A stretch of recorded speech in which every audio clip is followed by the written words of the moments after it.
მოგესალმებით, მეგობრებო. იცით, რომ ასტროლოგია ძალიან კარგად ხედავს ოჯახურ პროგრამებს, ოჯახურ ველს. ჩვენს, მოდით ესე ვთქვათ, წინაპრების გზავნილებს, წინაპრების ენერგეტიკულ მდგომარეობას, რომელიც ჩვენს ეს გადმოდის და კარმული ასტროლოგია ამაზე იძახის, რომ ეს არის ჩვენი წინაცხოვრებები, რომელიც ამ ველში მოვედით როგორც მსგავსი ზიდავს პრინციპი,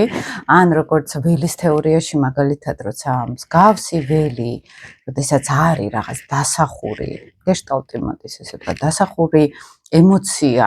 მოვდივართ იმ პროგრამაში, სადაც მსგავსი პროგრამები არის დასახული, მოდით ესე ვთქვათ, და ყველაზე საინტერესო ახლა ფსიქოლოგია გადის როგორც მოდელებზე, ფსიქოლოგიურ მოდელებზე, რომელიც ოჯახისგან გვაქვს, როგორც პატერნები, ხო? მაგრამ ეზოთერიკა გადის უფრო როგორც ენერგეტიკული ველი, როგორც არა მარტო ფსიქოლოგიური სამუშაო, არამედ ენერგეტიკული სამუშაო, ხო? ენერგეტიკული ველი, როცა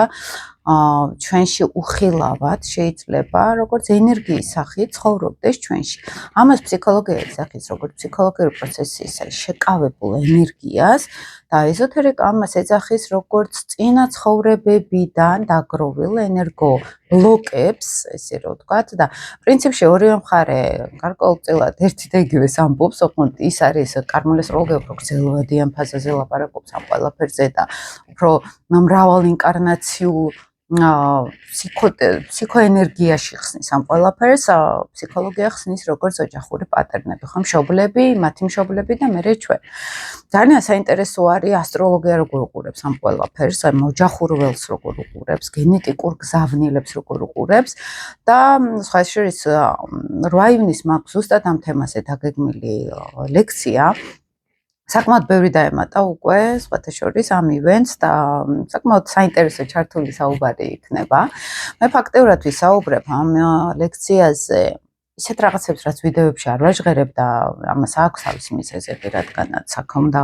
იყოს კონტაქტი, აქ უნდა იყოს ძალიან ჩამოყალიბებული მუშაობის მაგალითად ეტაპების ჩემ ცხოვრებაში, როგორ ვხედავდი ამ ყველაფერს, რა კვლევები მქონდა, კონკრეტულად ასტროლოგიურ პირადრუკებზე, როცა ვმუშაობ, სად გავდივარ მუდმივად, ხო? ანუ ეს არის უკვე ფაქტიურად კვლევაზე დაფუძნებული ინფორმაცია, ესე რომ ვთქვათ, რომელიც ასევე ლიტერატურაში, როგორც კარმულ ასტროლოგიაში ჩანს, ოღონდ კიდევ უფრო განვავრცე ჩემი აზრით და კიდევ უფრო სიღრმეები დავინახე, რომელიც შეიძლება ლიტერატურაში არ იწეროს. ეს არის ჩემი უნიკალური გამოცდილებიდან გამომდინარე ცოდნა და ინფორმაცია და როგორ შეიძლება ამ პროგრამებზე მუშაობა შემდგომ, როგორ უნდა გავაცნობიეროთ ჯერ, აი თუნდაც ახლა როცა ვუკეთებ ხოლმე პატარა ბავშვებს რუკას, მშობლელი ესწრება, აუცილებლად მშობლის რუკასაც ვითვალისწინებ, იმიტომ რომ იქ ორივე რუკა შეიძლება ზოგჯერ ვნახო მშობლების. ზოგჯერ არის საერთოდ ახლა მოდიან რო აი დედას გაუკეთე რუკა, შვილიც დიდი არის და მის პატარა ბავშვს და პირდაპირ ჩანს ამ სამთაობაში, ამ რუკაში ვის ენერგეტიკულ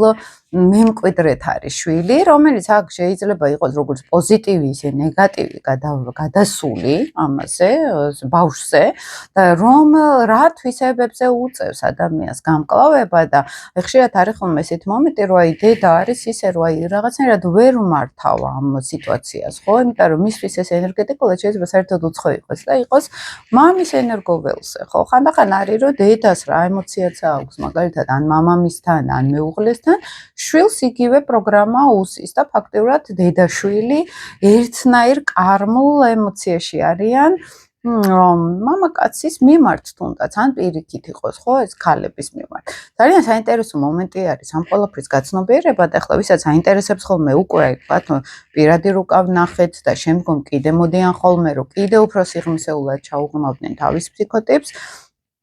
და როდესაც აი ამ კარმულ ასპექტებს ვანალიზებთ, აი კიდე უფრო ღრმად ხვდება ადამიანი მისი ამ გვარში, როგორც თვითონ თავისივე მისიაც, ამავე დროს როგორც გრძელვადიან პერსპექტივაში წინა ცხოვრებებზე,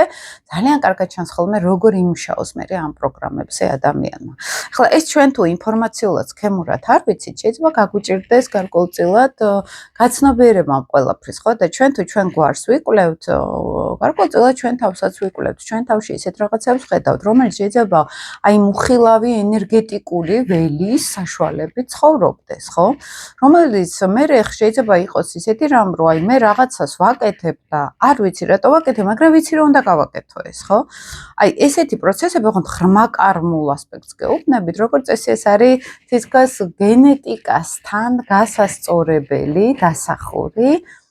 ვალი, ესე რომ ვთქვა, რასაც წინაპრები არ აკეთებდნენ, მე მიწევს ამ ყველაფრის გაკეთება, დახურვა, მანდაც გვაქვს ხოლმე ესეთი კომბინაციები კონკრეტულად ადამიანს აქვს თუ არა ეს მისია, რომ არის იქ ხანდახან რაღაც გზა გადაჯაჭული ოჯახურ კარმასთან.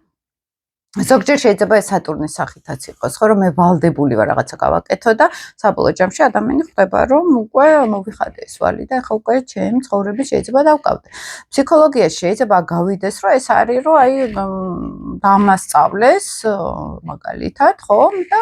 ინტროექტის სახით, რომ ეს უნდა გავაკეთო. აი კარმული ასტროლოგია ცოტა ღრმად გადის აქ და ამის მიღმა პლუს კიდე ხედავს ხოლმე როგორც საგვარეულო პრობლემებს. ხანდახან როცა ჩვენ რაღაც არ გვინდა გავაკეთოთ, ის გარკვეულწილად არის, მაგრამ ვაკეთებთ და რაღაც ვალდებულების განცდა გვაქვს. აი ფსიქოლოგია თუ იტყვის, რომ ჩახსენი ეს და არ არის ეს შენი და შეგიძლია შენი თავისთვის იცხოვრო და გარკვეულწილად ესეც მნიშვნელოვანი არის, ესეც უნდა გავითავისოთ, თუმცა ისიც გავაცნობიეროთ, რომ ჩვენ აქ მარტო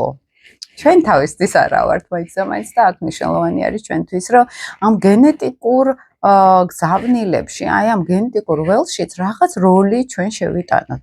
ძალიან მნიშვნელოვანი არის ფსიქოლოგიის და ეზოთერიკის ერთად შეჯამება, რომ აქ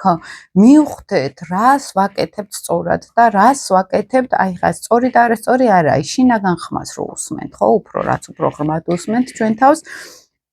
მით უფრო რაღაცნაირად აი თითო აგურს ვდებთ გენეტიკურ მეხსიერებაში და გენეტიკური მეხსიერების დახურვა ეს წინა ინკარნაციული პერიოდის კუთხით თუ გავაანალიზებთ, ეს არის რაღაც ახალი სტარტი მომავალ ინკარნაციებში. საერთოდ ვალს ვიხდი მძიმე კარმების და თავიდან ვიწყებ ცხოვრებას. ეს ამას ამბობს ეზოთერული ასტროლოგია. ამას ამბობს ზოგადად ეზოთერიკაც და მე ძალიან ბევრს ვიკვლევდი ჰიპნოთერაპიებს, ნახე, ესეც მეც თვითონ უშუალოდ ჩემს პირად პრაქტიკებში, აი ეს რაც წერია, მე ძალიან ბევრ კლიენტთან შეხებაში, როცა ვიყავი ჰიპნოთერაპიაზე, მანდაც ჩემ კვლევებში სულ ეს ამოდიოდა ხოლმე და ძალიან საინტერესო არის აი ფსიქოლოგიის და ეზოთერიკის ერთად შეჯამება უკვე გაანალიზება, იმიტომ რომ ხანდახან ფსიქოლოგია ისე ღრმად ვერ მიდის, როგორც შეიძლება ეზოთერული ასტროლოგია წავიდეს და მე მაგალითად პირად პრაქტიკაში როცა ფსიქოთერაპიულად მუშაობ ჩემ თავზე, აი ამ ინფორმაციებსაც, ამ ცოდნასაც, აი ამ სიღრმეებსაც როცა ვიყენებ ჩემ თავში, ხო, უფრო მეტი შედეგი მაქვს თერაპიულად და შედეგი რა არის, უფრო უბრუნდები შენ მეს, ხო, და ნამდვილ მესზე არის აქ საუბარი. აქ ყოველთვის გავდივარ სადღაც სულის იმ სიღრმეში, რომელიც მარტო აქ კი არ ტრიალებს ფსიქიკაში, არამედ რაღაც უფრო სამშვინველთან, რაღაც აი ამ მიწიერების მიღმაც, რაღაც სამყაროს დიდ კანონებთან რო გაქვს, ხო, შეხება თითქოს ეს მეცხრესახლური ისტორიები, მშვილდოსნური ისტორიები, როდესაც ძალიან ზედა სურათში გავდივარ და უფრო ძალიან ღრმად შემიძლია სამყაროს რაღაცნაირად კანონებთან დავინახო ჩემი სულის მისია, რაც არის. ეს არის უფრო კარმული თუ ეზოთერული სფეროს გაცნობიერების შესწავლის შედეგად შესაძლებელი, ხო? სხვანაირად ჩვენ უბრალოდ ფსიქიკაში უფრო ვიტრიალებთ, ვიდრე ღრმა კარმულ პროგრამებში. ამიტომ ძალიან საინტერესო კვლევები მაქვს ამ მიმართულებით და ვისაც გაქვთ ინტერესი, შეგიძლიათ მომწეროთ, შეიძლება გვიანახოთ ეს ვიდეო და მე დაემატოთ ჯგუფს, არც ეგ არ არის პრობლემა, იმიტომ რომ მე ყოველთვის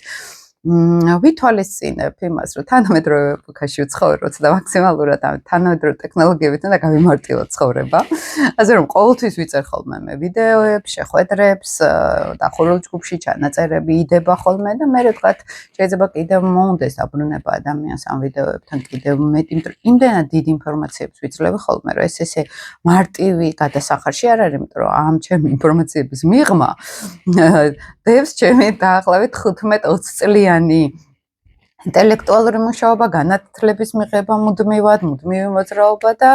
ძალიან ბევრი ფიქრი და ძალიან ბევრი წიგნის წაკითხვა, რა თქმა უნდა და მე ხა ესე მსუბუქად შეიძლება გადმოვცე, მაგრამ ეს ძალიან რთული არის ხო მეც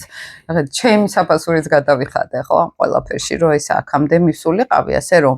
ამისთვის არის მნიშვნელოვანი კიდე დაუბრუნდეთ ხოლმე როგორც ახლა მე რო პირად რუკას ვაკეთებ ჩანაწერს ვაკეთებ და მე ზოგჯერ წერენ ხოლმე 5 წლის შემდეგ 10 წლის შემდეგ ეხლა მივხვდი ბოლომდე რას მეუბნებოდი და ეხლა გავიარე ის ყველაფერი რასაც შენ ვთქვათ მე რა ნუ რუკიდან გამომდინარე ჩანს ხოლმე ეს ყველაფერი აი ესევე არის ხო საჭირო ესეთი ინფორმაციების ხელმეორედ კიდევ გადახარშვა რომ უფრო გაცნობიერდეს იმიტომ რომ იცით რომ როდესაც არის აი მაგალითად ინტელექტუალიზმის პროცესი ჩვენში, როცა მხოლოდ ინფორმაციის მიღება გვინდა და ემოციურად არ ხდება შეხვედრა ამ ინფორმაციასთან, ანუ ცნობიერება და არაცნობიერი ნაწილი ერთად უნდა მიდიოდეს ამ გზაზე და არა არაცნობიერი იქით არის და ცნობიერი აქეთ არის, ამ დროს ჩვენ აი ბევრ ვიდეოში მაქვს ნათქვამი მსგავსებით ციხვს, რომელიც ბორბალში ტრიალებს. და გონია რომ წინ მიდის და ამ დროს ერთი და იგივე ადგილს კეპნის, ხო? გარკვეულწილად ინტელექტუალიზაცია, ან მარტო შეგრძნებებზე ურთიერთობა და არანაირი ინფორმაციული განვითარება, ასევე სულ მედიტაციებში ყოფნა და არანაირი კონტაქტი ინფორმაციულ დონეზე, რაც ეზოთერულ სფეროში ძალიან ბევრს ემართება ხოლმე, ხო? გარკვეულწილად ესეც იგივე წერტილში ტრიალი არის და ჩვენ თუ არ გვაქვს ელემენტარული რაღაცა ინტელექტუალური გაცნობიერება, სად ვარ ახლა, რატო ვარ, ამას რა სახელი ქვია, სისტემა როგორ მუშაობს სიტყვაზე, ჩვენ აქეთაც და იქითაც ვართ უბრალოდ პოლარობაში და უბრალოდ აი ამ ბორბალში ვტრიალებ. ამიტომ მე, როდესაც თუნდაც ამ ეზოთერულ სფეროში ყველაფერი დალაგებული მქონდა კოგნიტურად, მაგრამ ის შეხებები არ მქონდა ემოციურად, მე ფსიქოლოგიამ ეს უნარები მომცა. მე რასაც ფსიქოლოგიას უყურებ, ცალკე სიღრმე აკლიათ გარკვეულწილად ხოლმე, ხო? და ყველაზე კარგი არის, როცა აი მედიტაციურ თუ ეზოთერულ პრაქტიკაში ვარ, პლუს ინტელექტუალურ პრაქტიკაში ვარ და გაცნობიერებებში. აი ეს ყველაფერი ერთად მუშაობს, მეგობრებო, ჩემი გამოცდილები, ჩემი დაკვირვები ცალ-ცალკე ყველგან მაინც ბოლომდე არ არის ფაზლები დადალაგებული და სრული სურათი მაინც არ ჩანს. ამიტომ ჩემი ინტერესი არის ხოლმე რომ შემოგთავაზოთ ეს სრული სურათი ორივე მიმართულება შემოვიტანოთ ჩვენ პროცესში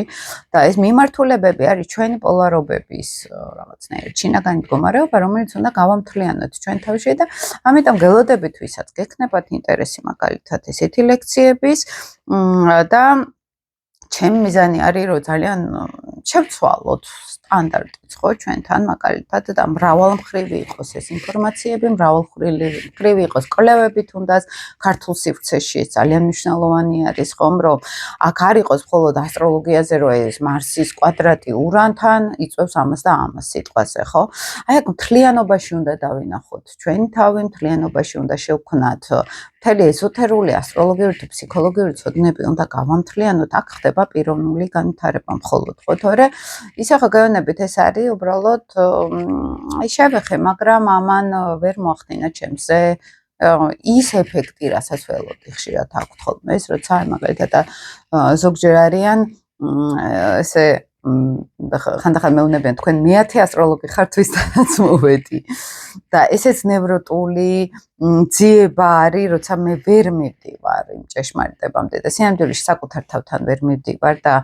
გარეთ ვეძებ იმას, რაც შიგნით უნდა ვეძებო გარკვეულწილად, ზოგჯერ ესეც არის რომ საუბა არ არის ამ შინაგანის რაღაც არის დაცვით მექანიზმს რო ვეძახით, რომელიც არ მახედებს ამ შინაგანთან და შეიძლება მე მე-20 ასტროლოგთანაც წავიდე და ეს ნევროტულად უკვე ერთი და იგივეზე ციყვის ტრიალზე გადავიდეთ, ესეც პრობლემა არის ხოლმე ზოგჯერ, იმიტომ რომ შეიძლება საერთოდ სხვაგან ვეძებთ და საერთოდ სხვაგან უნდა ვეძებოთ რაღაცა.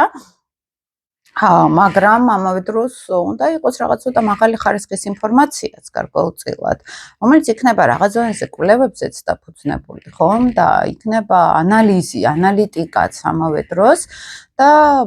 ჩემი მიზანი ეს არის, რომ უფრო მაღალი ხარისხის ინფორმაციები მოგაწოდოთ ხოლმე, უფრო ესეთი გაერთიანებული სხვადასხვა პრაქტიკებიდან გაერთიანებული ინფორმაციები მოგაწოდოთ და ვისაც გაქვთ ხოლმე ინტერესი, შეგიძლიათ მომწეროთ და მიიღოთ მონაწილეობა ამ ლექციაში. ეს იყო სულ და გემშვიდობებით და დროებით მეგობრებო.